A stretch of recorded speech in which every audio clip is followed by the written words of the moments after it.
other people who have left, like John Moxley, like Mercedes. Yeah. Like there are conversations that probably need to happen there because they left under, again, Mercedes was fired. Mox just let his contract expire and was like, deuces, I can't deal with this crap anymore.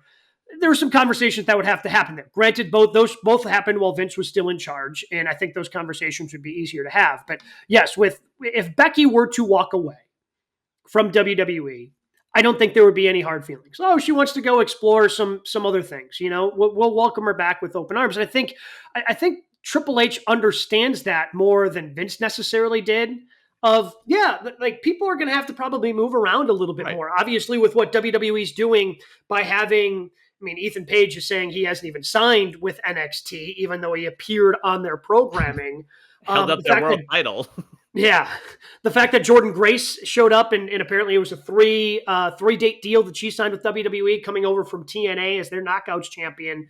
Like, he's open to doing business, probably not with AEW at this point, but I think he understands, especially with that old school wrestling mentality, like sometimes you just got to leave the territory. Yeah, you're going to be welcome back to the territory, but sometimes you just got to leave the territory, be missed, and then just have this hero's welcome when you end up returning.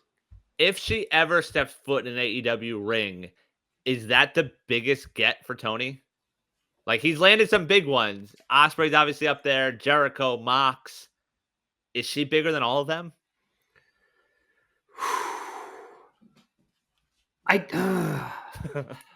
Probably, just because, Jericho was shocking because we all thought that Jericho had said himself, like, I'm not wrestling. Like, when he was doing New Japan stuff, like, I have such respect for Vince. I'm not going to do anything in North America unless it's WWE. Like, this Japan thing is just, something I get to check off my bucket list. So for him to turn, and honestly, I don't know how far AEW goes without Jericho going there to begin with. 100%.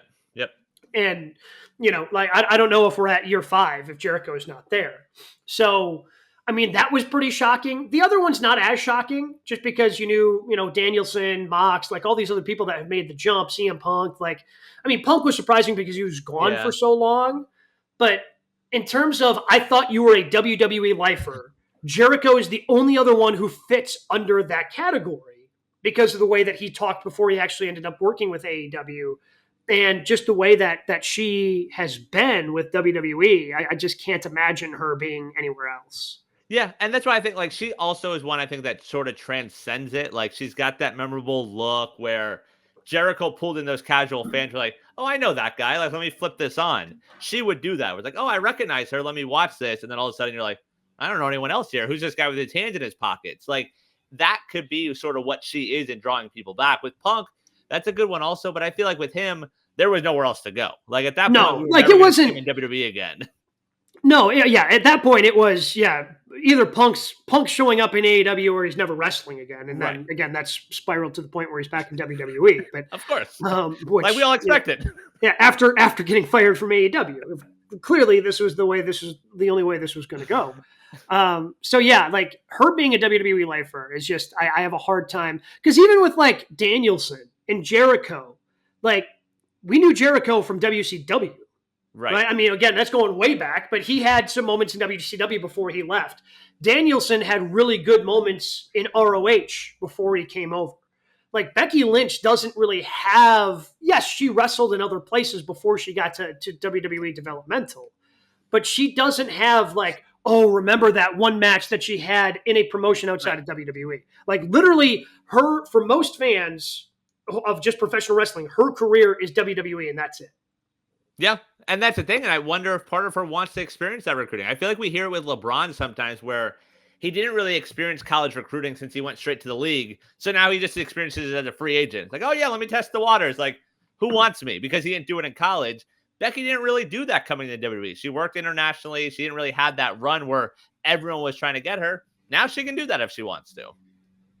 Don't get me wrong. If she shows up in AEW, like I'm going to love it because we're going to be doing exercise later in the show about what, a real Forbidden Door would look like.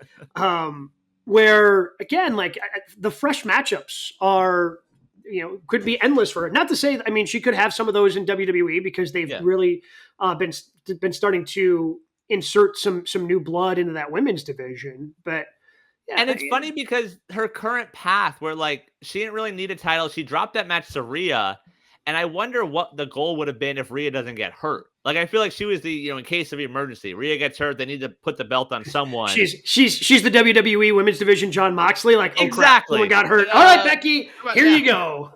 Here's the title. We'll see you in Jeddah in a few weeks. So, like, I wonder what these last couple months would have looked like if Rhea was healthy. Because they did their thing at Mania. I don't think they would have rematched in Saudi Arabia. Like, would she have been off TV up until now? I mean, I think it's a complete possibility. Like, I think crazy. It's completely possible again, because typically you don't let somebody who as big as she is, like when we hear, and this is no offense to Natalya, right? Like when Natalya's negotiations coming up like pretty tight to that window, you're like, okay, like what's her future with the company? When you have somebody who is featured as much as Becky Lynch has been featured when she's been in the company, like it's okay, what's going on here? And it seems like maybe it's her going, I'm going to take a step back. Let's reevaluate everything because financially I'm safe. I don't have things I absolutely need to accomplish. Let's start doing some things that I want to do, and let's figure out what those things are. And it's funny also because Rhea healthy, if she takes time off after Mania, maybe that would be the only reset she needed. Like if she was off the rest of April, all of May, June 1st rolls around and she's been home for a couple months, maybe this isn't even a discussion right now. Because she'll be like, okay, like I missed it. You guys missed me. I'm in.